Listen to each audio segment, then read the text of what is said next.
গণ অধিকার পরিষদের পক্ষ থেকে দেশব্যাপী যাচ্ছে। আমরা দেখতে পাচ্ছি এখন পর্যন্ত সেই গুম হওয়া পরিবারের মানববন্ধনের আয়োজন করা হয়েছে বিভিন্ন দাবিতে। এ পর্যায়ে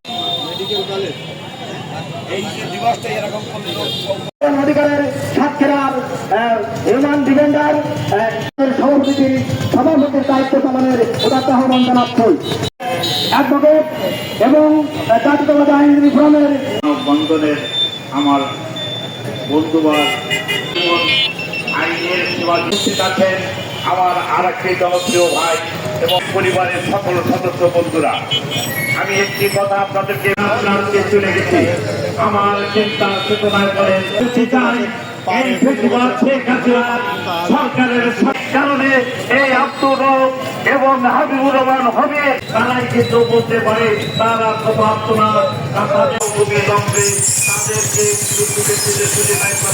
মানববন্ধন এবং খুনের উপরে যে চিন্তা করতে খোদা হাফেজ।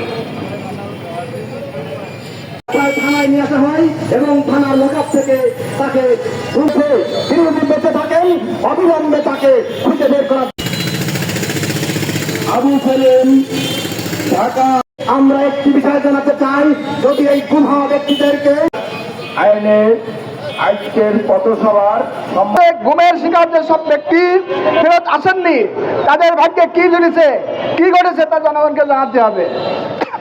2 নম্বর, যে সমস্ত গুমের সীমার ব্যক্তি এখনো ফিরে আসে নাই, তাদের স্ত্রী সন্তানরা যাতে গুম হওয়া ব্যক্তির ব্যাংক হিসাব পরিচালনা এবং অস্থাবর সম্পত্তি বেচা এবং ভোগ করতে পারে সে ব্যবস্থা করতে হবে।